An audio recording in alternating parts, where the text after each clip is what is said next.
In our dough, we're gonna have half a teaspoon of salt, 4 cups of flour, and about a cup of water with a half teaspoon sodium carbonate diluted into it.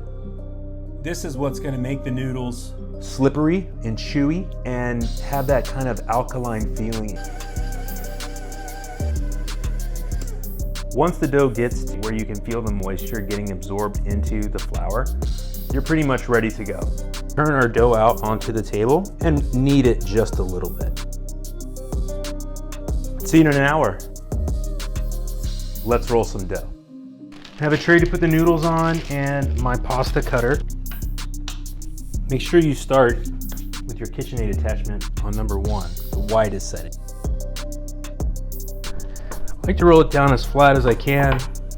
Kind of brings everything together. Now it's up to you to decide on the thickness that you want your noodles, but I like the 4th setting. I'll take away as much of this straggle as I can because we've worked so hard on this ramen. I want to make it nice for y'all. You have beautiful noodles for our ramen.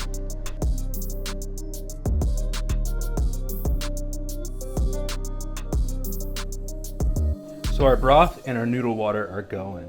That broth has 1 part of dashi to 2 parts of the pork broth and 2 heaping tablespoons of fatty tari in it. I'm gonna drop our noodles. We'll be on our way to plating.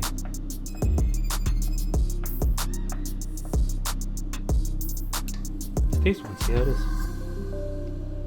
Oh, they're slippery. Check those things out. Wow.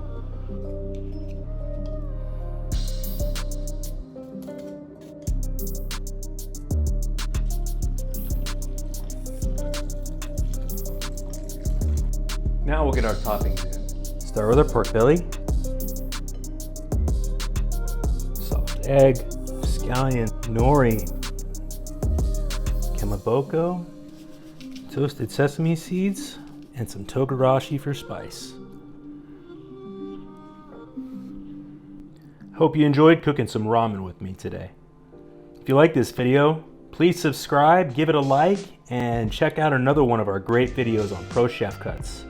I cannot wait to eat this bowl of ramen.